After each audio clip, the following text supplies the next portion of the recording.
Right. I'm hoping that someone will come and take this one to the shade tree and also. Yes. It will definitely happen. And congratulations, and we will only encourage you to keep doing songs like this, because some of us, when we listen to it, as you said, it either uplifts us, yes, it makes us feel good, yes, it makes us know that there's a future in whatever we are hoping to achieve. Yes, and music is vibration, and you can have positive and negative vibration. Yeah. You know, so when our music, because right now, even look at the popularity of African music, what is it saying?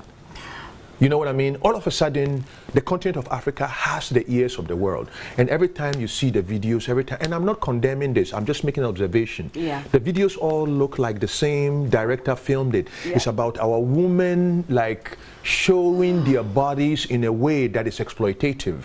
You know, I'm the one, you know, I love, you know, the expression of African beauty, but tastefully done. But when it becomes commodification, and I saw that happen with our brothers and sisters, you know, within the diaspora and the Black American world, when hip hop came, where it was meant, it was demeaning women, it was demeaning family, it was all of those things. So we have to be very careful too that our music does not become a reverse weapon against our youth, whereby our youth now are aspiring for making money quickly without working. Everybody wants to drive the fastest car, live in the big, everyone to be in the trending exactly, video. but nobody wants to really put their feet and work to make that happen. And that's where our focus needs to be, is to harness the power of our youthful population, equip them with the knowledge and skill set, have an organized vision, and then have also a methodology of implementation of that vision.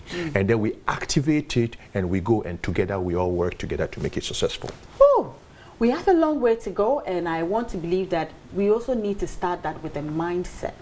When you start that with a mindset, then sometimes when you talk about mindset, then we all start acting a bit funny, and we understand. But of course, I am so happy and I'm so proud of you for that. And we'll keep pushing you, and we'll keep having these conversations with you, because you go out there most of the time and you get to see what is going on there. So when you come back and you share some of these with us, it obviously also helps us to know where we are moving in terms of our lives and how we are portraying things. Yes. Now, I said before the start of this interview that in as much as you were not in the country physically, you were also here with us one way or the other, because everything that was happening in Ghana, you were following, and you contributed to it. You had to even make comments on it. And that had to do with the protest. I mean, it's still a conversation that is lingering around us, because day in, day out, we wake up and people still go out there and write all sorts of things. Now, you actually put out something on X. And in everything that has happened, we still haven't heard a word from the government. How does that make you feel as somebody who perhaps you were hoping that once there's been a protest, maybe there will be an answer, or maybe we should hear something from the government?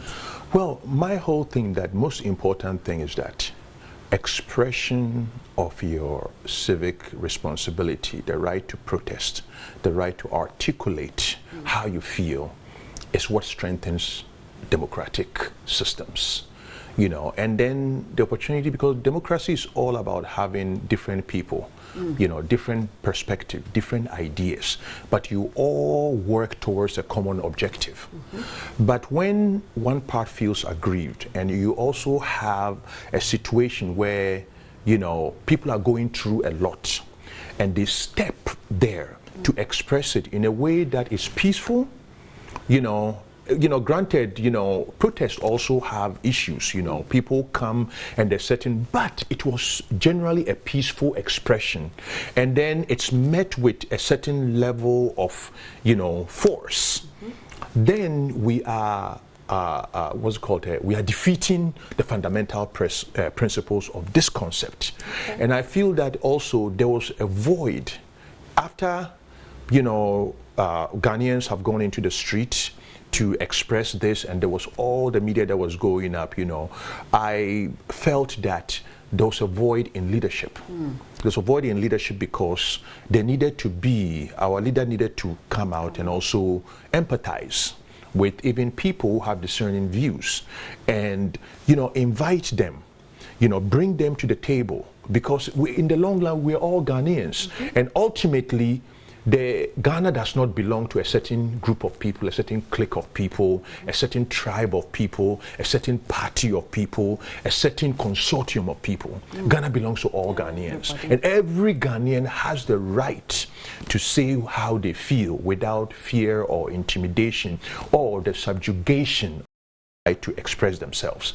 So I feel that we are at a crossroads right now as to our long fought peace and our long fought democratic system. We've always been a beacon of democracy for the rest of the world.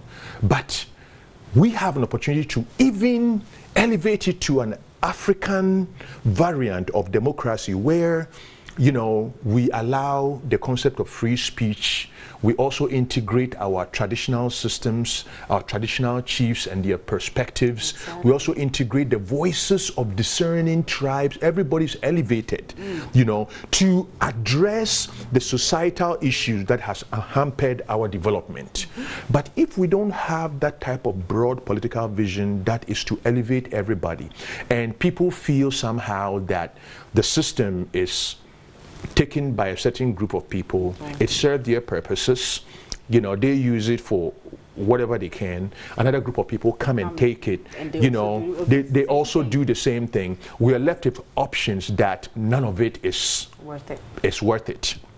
So when you have the people, their mindset is that way, what a leader has to do is to come, because a leader is a humble servant of the people. Your mandate is not for you to be lord over your people. Your mandate is to come and be a humble servant of your people, because they gave you the mandate.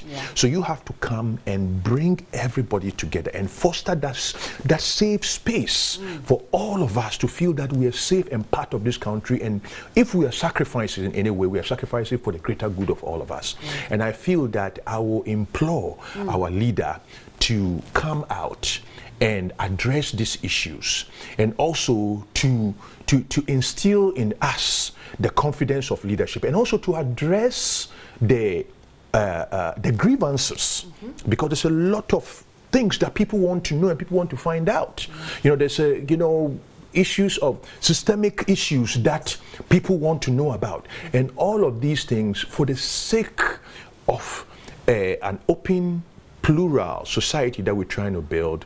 I believe that we need to open that discourse, and we need to be transparent, and we need to be public about it, and we need to have our leader being the chair of all of that and answer all of those questions, and also reinvigorate our belief and our trust in this democratic system that has become a beacon for the rest of Africa. Ooh. Rocky, do you vote? Have you ever voted in Ghana? Yes, I vote. I voted. Yeah, I've been voting. Yes. You have been voting. I mean, it's gotten to a point where, you know, sometimes I hear some celebrities who, one way or the other, felt that they campaigned for a certain political party, one way or the other, have been attacked. And now people are actually even attacking them because they feel that they need to start speaking. Some of them have even come out to say, I regret voting for this political party. Now, mind you, if you are a celebrity and you associate yourself with a certain political party, you are tagged.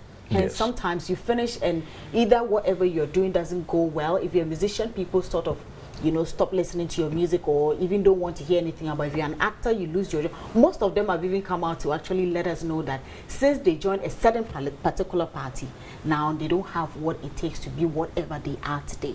And for me, I ask this question: if this is happening, is it okay to still come out and say, listen, support this political party? It's okay to support. You know, I can't speak for every artist, and I can't really speak for politics.